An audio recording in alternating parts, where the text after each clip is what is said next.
No man's an island, except when he's having a bath. But what if a man was an island? What if you could isolate some men and ladies from the world? 6 years ago, I advertised for volunteers to come and stay at my isolated mansion. Perhaps for a bit, perhaps forever. My name is Dr. Lovett, and this is my asylum.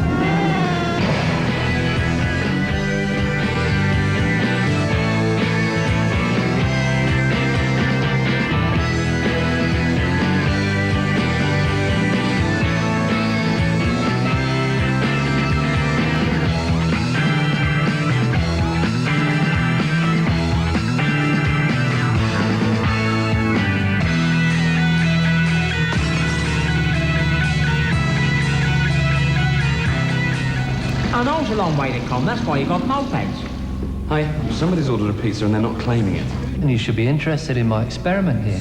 Welcome to Junior Hall. I'm going to say this once more and once more only because the words are sticking in my mouth like conkers. You know I only came here to deliver a pizza, don't you? Oh, beef magic, yeah. How do you know it was a beef magic? Lucky guess.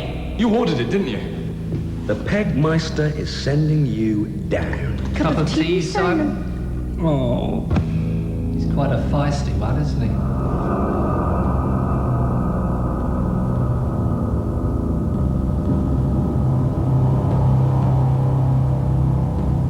It's a classic reverse. I mean, firstly, the image of the chicken crossing the road is funny anyway, but the fact that it gets to the other side is the punchline is totally unexpected because it's taken as read. A chicken crosses the road to get to the other side to do something when it's at the other side. So when you're wondering what's he going to say at the end, and then the ending is that it's taken as read. So when I say to get to the other side, I've pulled the rug from under your feet, I've taken you another way, I've tricked you. Basically, what I'm saying is I'm clever and you're stupid. I fooled you. Another Took a example. bug-eyed bank clerk and allowed him only to listen to Lenny Bruce records. Do you think tramps find each other smelly? Because I saw a whole load of them on a park bench, right? And they stank. And I just imagine one of them getting up and walking away and someone saying, someone's got to tell him. How about a flamenco singer made to take a vow of silence, and the only way he can express himself is with the use of objects? In your own words, why can't you speak? Consonant, a vowel, and another consonant. For a politics graduate, That's how the CIA and allowed them did it. only to watch daytime And television. the alphabetic spaghetti you found in the hall wasn't a secret coded message strapped onto the back of the team of trade ants. Simon, imagine a painter and decorator being surrounded only by Renaissance art. Of course, painting. He's the one. He's the painter and decorator. Yeah, the doctor put him in a room with the books and the paintings, and that is why he is like he is. Why don't you ask him? Victor, you're a painter and decorator, aren't you? Do you know who I am? I am Victor Monroe, weaver of dreams. Well, that's got that sorted out, hasn't it? Genius, artist, poet, weaver of enigmas, king, prince, cyclist. I have kissed the face of the Sphinx. I have suckled the teats of Ariadne herself, and I have danced naked with a horse at midnight. Oh, I shall tell you a piece of my history. Genius runs through my family like fine wine down the throat of a goose. Oh, my grandmama. I can see her now, her shiny cheeks and her enormous ear, the size of a small boat. Grandmama was an artist, of course. She was an abstract expressionist of the highest caliber. Many a time I would return from school dressed in my little culottes and tiny silk boots, and she would daub me in blue paint and then hurl me repeatedly at a canvas over and over. Oh, she was a powerful woman, over 7 feet wide.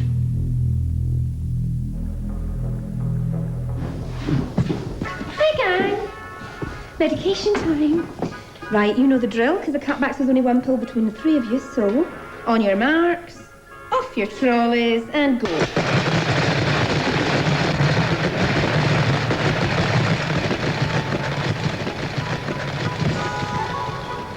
Probably about 5 o'clock now. I'd usually be somewhere between maybe Euston and Kentish Town, perhaps dropping off the odd Hawaiian. His name's Jose, he's very strange, Or perhaps I'd be on one of my very few days off, perhaps just milling around the flat, having a bath, listening to a few CDs, maybe watching some kids' TV, you know. What I'm trying to say is, can we watch Biker Grove? Because this is really boring. I'm sorry, this is Countdown, and it's very important. It's just a word game. That's what I thought before I opened my mind. Yeah, what happened? Did your brain fall out? Vorderman communicates secret messages to the aliens through the conundrum and vice versa. There, look. What? You missed it. It said, the aliens are definitely coming today, Martha, to Martha. There. What, on a 9-letter board? Exactly. I think... No, I know. You watch far too much daytime television. Yes, I do. Yeah, I phoned up this morning about it. What, did they put you on, did they?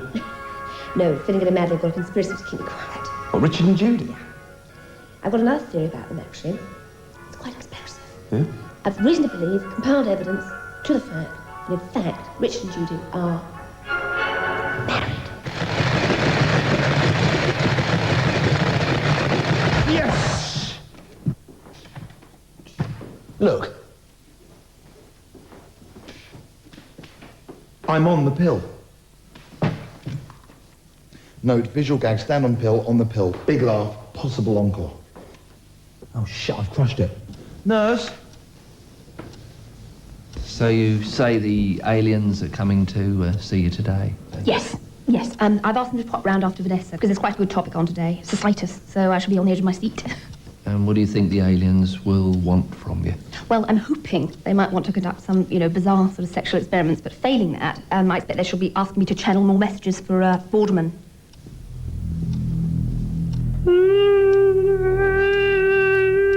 What's happening? I'm just channeling a message. What are the aliens saying? They want to ask Vorderman a question. What? What's Richard Whiteley like in real life? I think it's quite a good question, really. I'd want to know. Right, well look, the easiest way to describe it is at the top you got the Prime Minister. He's the bog roll, right? Underneath him you got the Cabinet. That's the Minister of Transport, Defence, everything. They're all in the egg box. Hang on, strictly speaking, the Prime Minister's answerable to the Queen, isn't he?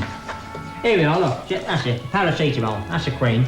She's up the top, see, like this. And he... Oh, Christ, gone down the bloody tube, wait a minute.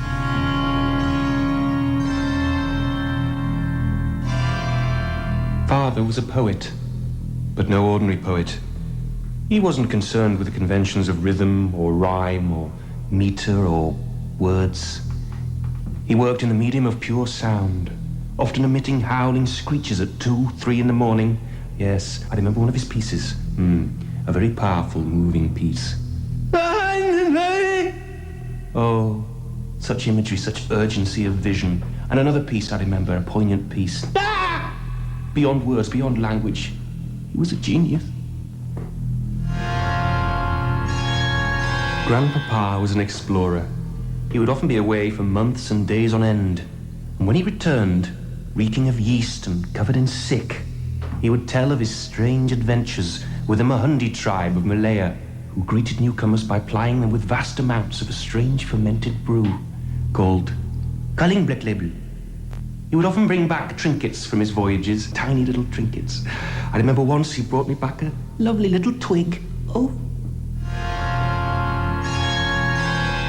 Vietnam. The memories haunt me still. I was a war artist, posted deep in the Mekong Delta. I would be parachuted into the midst of battle, armed only with a canvas and some acrylics. Can't you be still for a moment? I had to kill a lot of my subjects just in order to stop them moving around. Right, there you go. At the top, you got the Archbishop of Canterbury. He's a brown envelope, and he's got the last word, really, because the Queen turns to him for advice. He's head of the church, isn't he? But, oh, hang on. Wait a minute. He's a bloody tea boy next to the Pope, isn't he? Look, here we go. Now, the Pope, he is the cat's arse. So it doesn't matter who you vote for, it's a bloke in a plastic cup who's pulling the strings. Got it?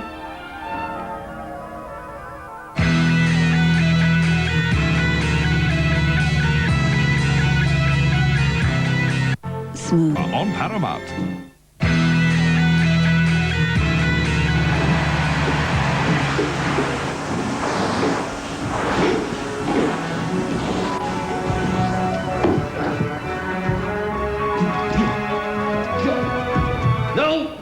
die. Your bodies are futile. I could piss better patterns than this. Bloody peasants. Ah, Silent Face. Your art can save me. Your art is beautiful. Let me see your art. Let me feel your art. Let me come inside your art. Well, go on then.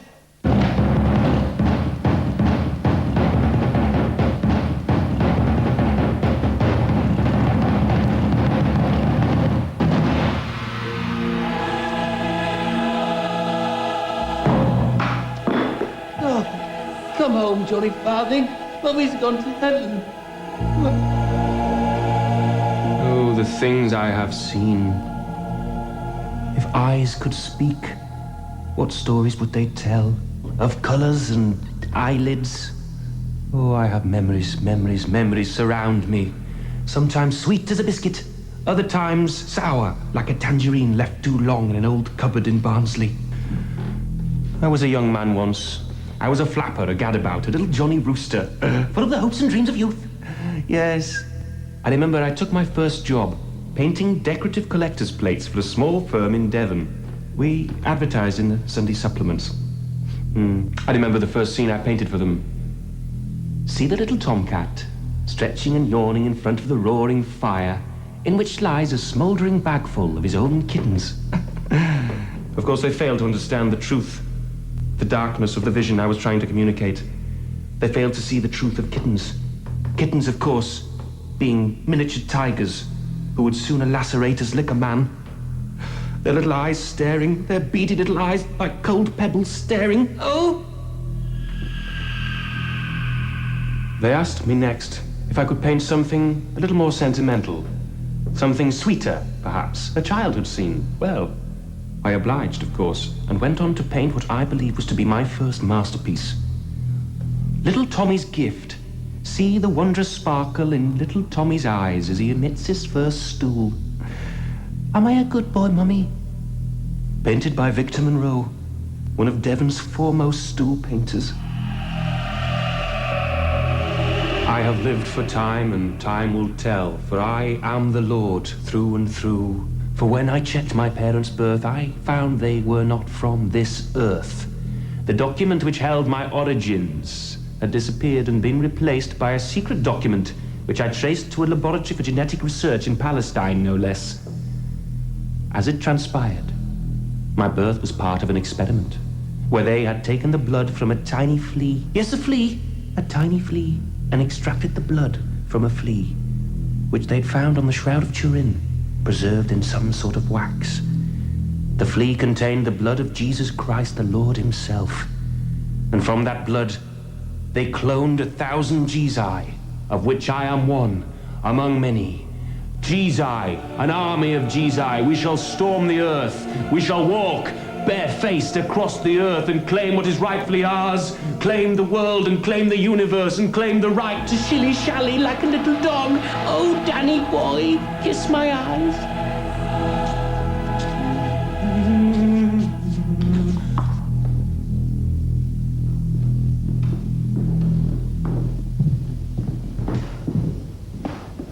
So are you serious about these aliens? Sorry, yeah. Are you serious about the coming down? I mean, you can further than lunch on this one, yeah? Oh, yeah, it all adds up. The Alderman's missive, the 3 letters this morning, even you, Simon. Your pizza delivery boy. Well, you're not just a pizza delivery boy. How do you eat a pizza? From the video. No, it's food. Comes on a saucer. Well, on a plate. On a flying plate. Right, and where do you intend to go on this flying plate? Well, Alderman says we'll probably just, go up to the alien planet. Do you think we'll probably have quite a nice time there? Well, I hope so. So going all that way and everything. So, if they do come down tonight, yeah, and you do get taken away by a flying plate, yeah, could you possibly drop me on the corner of Holloway Road? Because it's a one-way system and it's a bugger on the bus. Yeah.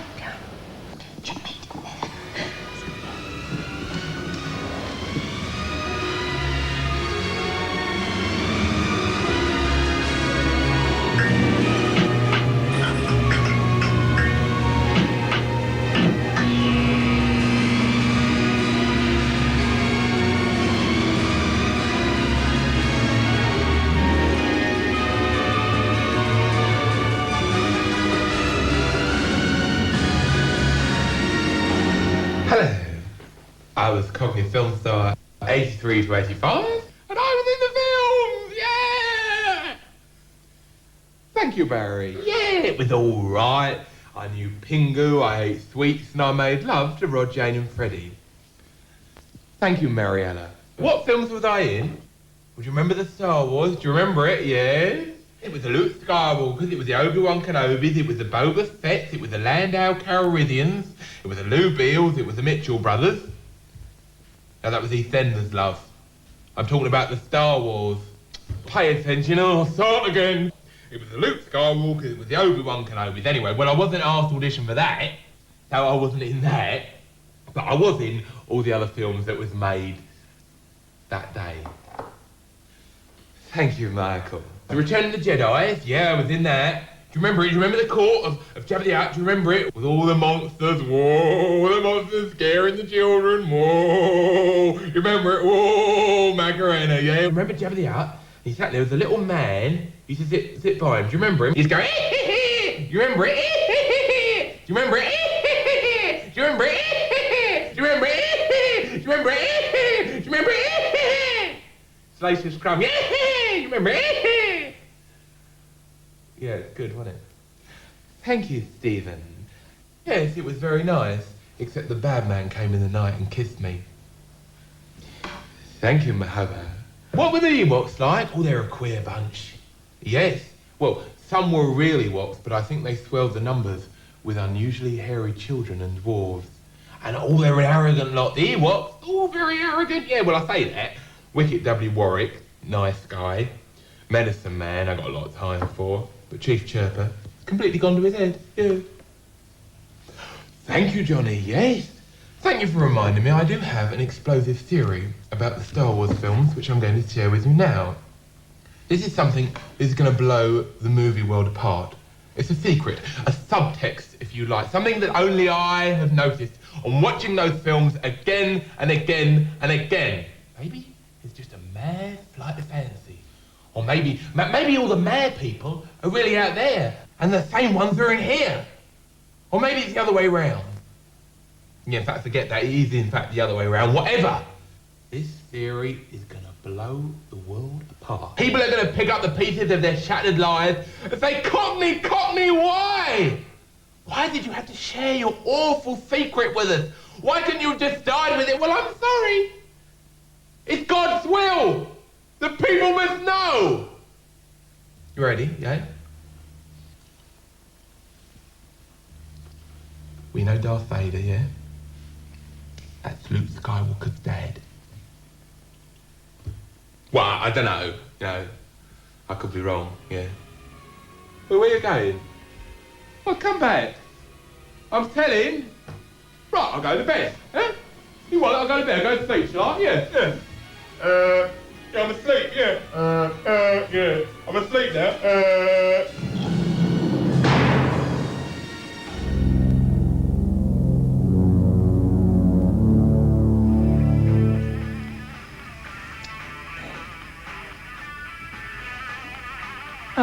That's that Jimi Hendrix, isn't it? So, he was on the telly a couple of weeks back. I was flicking through the channels. I was trying to find Crime Watch. And this thing came up as three geezers with flared trousers playing guitars. I thought, that's not bloody Crime Watch. This is a reconstruction of a stolen amplifier, you know. It was in black and white. I thought, the telly's on the blink, you know. Then this title came up and said Jimi Hendrix. And he's at a concert, you know, and he's kneeling down on the stage. His guitar's in front of him, and it's alight. It's in flames, you know. He's probably had a wiring problem or something like this. Well, he's flapping his hands around, he's blowing it. I said, you won't put that out, Jimmy. That's wood, mate. Once that catches, you got no chance, you know. But he was doing his level best, God bless him. And I was intrigued, you know, so I popped out to the kitchen for a packet of custard creams. I come back in, and I swear to God, he's got hold of this guitar, and he's smashing it against the amplifiers. Well, he's never going to put it out like that, is he? No bleeding idea at all. And all the while this is going on, the other pair are playing away like nothing's happening. Haven't even noticed the rhythm section.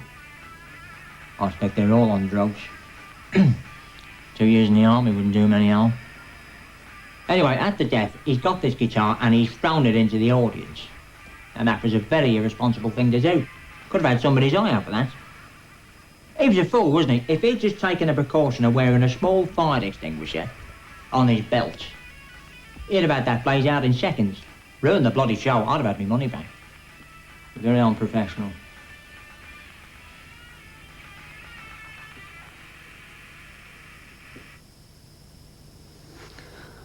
Come on. The alien said they'd be here 5 minutes ago. I wanted to get back in time for 15 to 1. Don't worry, you watch it. I'll put you in front of the telly. You know, it's just rude. If you say it to my mind, if you say a time, you stick to it. You know, I don't care if you travel halfway across millennium's dark recesses of time. You know, it's just common courtesy. Oh, now I want to go to the loo.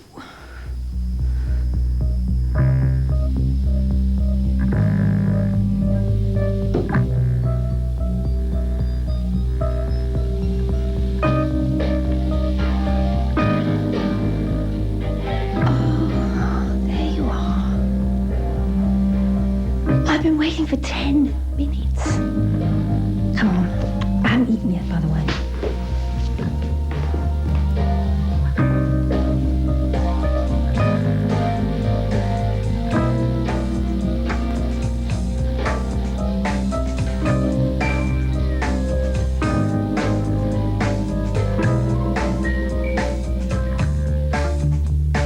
Sometimes I like to think that there might be a parallel universe, and if there is, I know they live our lives out exactly in reverse.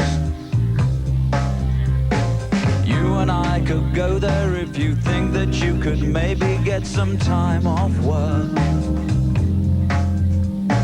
and if you do, you never know, you'll see the sights and we could always go berserk.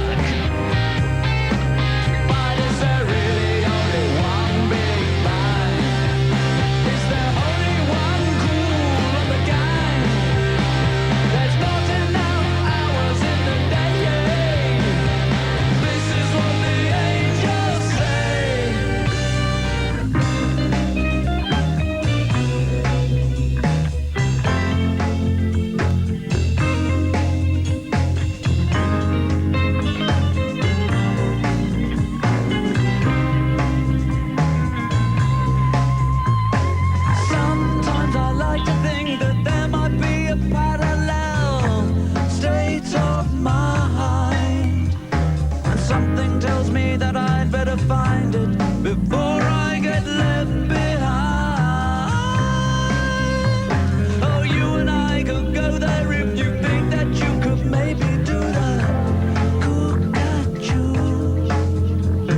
And if you do, you never know, you'll see the sights and maybe even want me to. But is there really only one big guy? Is there only one cool? There's not enough hours in the day. This is what the angels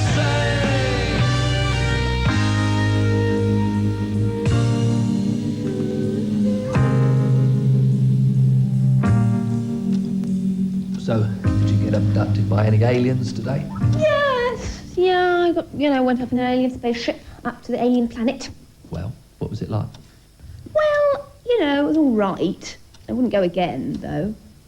Any bizarre sexual experiments? No. What did they do? Well, the main alien and his wife sort of invited me around to dinner. When I say dinner, but it was more sort of, it was more like a cold buffet. And to my mind, it's either dinner or drinks. And, and they sort of said the vol au vents were homemade, but they just so obviously weren't. They so obviously were shop bought. I'd come all that way and... Yes. Yeah, they had terrible taste. Yeah, they obviously had a lot of money, but the carpets and the curtains completely clashed. They were the different shades of green. Do you see? It's just a no-no. No. Yeah, and and then I made a terrible, sort of social faux pas. Because the alien wife she had quite a kind of strangely shaped face, so I just suggested, a makeover as a sort of cultural exchange sort of thing. And that was kind of timed at the point where I just kind of dropped the celery into the hummus, and so it's all the atmosphere sort of changed. And then somebody suggested that they kind of beam me home. So it was almost I almost felt like they sort of wanted me to go. Really? Yeah, so I bought this hat in the airlock and I came back. Yeah, but I did find out a very important bit of information, though. You know God? Yes. One of the aliens said that they had very, very definite proof that God actually exists. Actually, hang on. Whether it's very definitely that he doesn't exist. I can't remember which one it is, but it's probably not important. I must say, lovely quiche, broccoli and cheese, very peppery. Oh, well, that's the main thing. Yeah.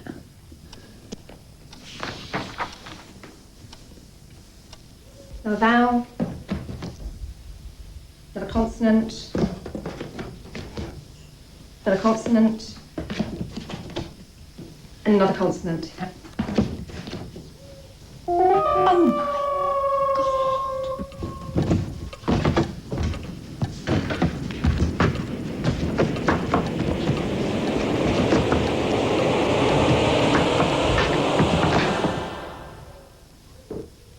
Jaffa cake, of course.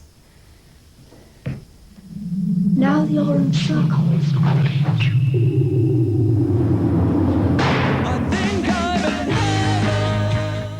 Same time tomorrow night here on Paramount, Collins and McConey lighter at the back of a dark cinema, home to their movie club. Next tonight, though, an insight into the inner workings of the British judiciary in Monty Python's Flying Circus, next on the Paramount Comedy Channel.